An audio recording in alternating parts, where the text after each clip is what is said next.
Begin with the historic election result in Quebec. The established parties are out, and an upstart party that's only a few years old captured a huge majority. For the first time since half a century, neither the Liberals nor the PQ are in office. Myself and my team will govern for all Quebecers. That is Quebec's next premier. François Legault is the leader of the right-leaning Coalition Avenir Québec. His party stormed to victory, sending the incumbent Liberals to a record defeat. And the Parti québécois suffered a crushing loss as well, losing official party status. Last hour, Legault laid out his government's priorities. We will focus on three clear priorities in the weeks ahead. One, will ensure a stronger economy, better paying jobs, and will put money back in Quebecers' pocket.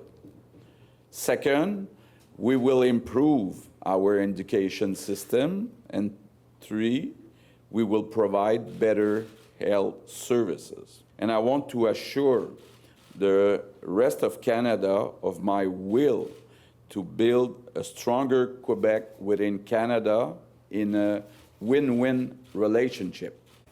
Legault also talked about the new trade deal Canada reached with the United States and Mexico on Sunday night.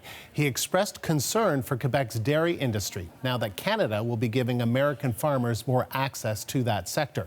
Legault said he plans to speak with Foreign Affairs Minister Chrystia Freeland soon. But for now, here's a look at the result of yesterday's election.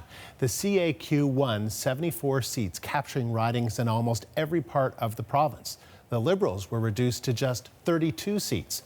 The left-leaning Québec Solidaire made big gains, capturing 10 seats. And the Parti québécois won just 9, 3 shy of official party status. There's only one area of Quebec where the CAQ did not break through, Montreal. The CBC's Justin Hayward has more on that and what the election results mean for the future of Quebec politics. If you look at the map of the results last night, you see this sort of light blue that the Coalition Avenir Quebec uses as their color all over the province in all of the rural and suburban areas. That's where they took the bulk of their seats. Whereas if you look at the island of Montreal, there's an awful lot of Liberal red. Right in the center, an awful lot of the very left-wing Quebec Solidaire Party. But there's only 2 ridings on the island of Montreal that are CAQ ridings. So obviously his program didn't resonate with Montreal, a huge urban area that's the economic engine of the province. A little earlier today, Valérie Plante, the mayor of Montreal, talked about how she would work with François Legault, the CAQ leader. She's congratulated him, of course, on his victory. But they have a lot of differences in their outlook on how things should progress from here. Valérie Plante, the mayor, is you could call her left-leaning. She's a very green-oriented mayor. She's in favor of public transit, in favor of bicycles, that sort of thing. She wants to build a new metro line that crosses the city all the way into the northeast end, whereas François Legault has already signaled that he'd prefer if it was a less expensive surface option. On immigration, François Legault has said he wants to reduce the number of immigrants coming into Quebec. Valérie Plante wants to point out at this point that Montreal wants to remain a welcoming place for immigrants. Here's some of what she had to say earlier. Montreal will always be a welcoming city. We receive about 75% of new immigrants, and we are really proud of that.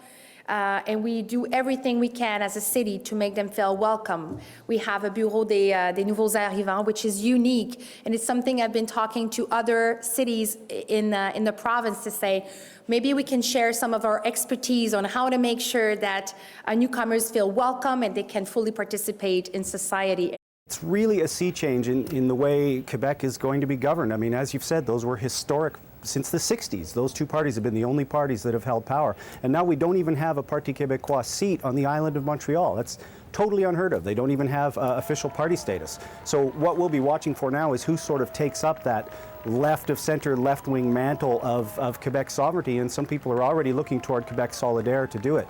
Whether or not a party that far on the left can garner enough support to carry that fight, that's anybody's guess at this point. The CBC's Justin Hayward in Montreal. François Legault might be a new name for many Canadians outside of Quebec, but he's well known in the province. And Arthi Pole is here with more on the CAQ and its leader. So Arthi, tell us more about the Coalition Avenir Québec. Well, the leader, François Legault, who formed this party back in 2011, yes, he does have quite a political history in that province. He did serve previously as a cabinet minister with the Parti Québec, and that was in back in the early 2000s. He was a cabinet minister for the files of education and for health. And what's interesting is you heard that clip from him of his press conference today, and he was saying that his top priorities are the economy, education, health. There's no question there that he's drawing on the experience that he's had previously as a politician in this province, and also the experience he's had professionally. He is an accountant by profession and an entrepreneur, a co-founder of the Canadian airline Air Transat. And so when he's saying that he wants to focus on the economy, the education system, and also health, we know where that exactly is coming from. But he left politics in about 2009 when he started expressing doubts about sovereignty and about the referendums that were occurring within Quebec on whether or not to stay within Canada. And he has said in 2016, he vowed that there would not be another referendum, that Quebec would be part of Canada. But then he developed the CAQ sort of as a third party, a so-called third party between federalism and sovereignty. And then he also merged with another party, a conservative party that had very hardline rules on immigration. And that is the party that we see today that has had so much success last night. Yeah, and so Arthi, what can we expect from this new government? Important to point out that, as Legault said there, he no longer considers himself a sovereigntist, he considers himself a federalist. Absolutely. And so that was a strong part of how he built that CAQ party too, and the popularity he's seeing now. So when we're talking about his policies, what's interesting is we did hear Hayward there, a reporter, talking a little bit about the differences he may have with the Montreal of Mayor, because he's talked about reducing city council size. That's something we've heard in Ontario too. But let's quickly break down some of the other important promises that were part of his platform that he is also making a priority: reducing immigration. He wants to reduce immigration levels from 50,000 per year to 40,000 per year, and impose a values test and French language test for immigrants that could actually, if they fail it, make them vulnerable to deportation, although the details of that would need to be hammered out. Also, secular values. Well, he wants to develop a secularism charter within his first year of office, and that plan would ban state employees from wearing religious symbols while at work. And in fact, in that press conference he held today, he said he would look at using the notwithstanding clause to put that in place if he needed to. And of course, Canadians are now familiar with the notwithstanding clause after we know Doug Ford tried to use that in order to reduce city council size. And third, let's look at another top priority here. Well, that's raising the legal age of pot to 21. While the current legal age limit is 18, he's looking into bringing that up to 21. Of course, we know cannabis becomes legal in Canada on October 17th. Andrew. All right, Arthi, thank you. You're welcome.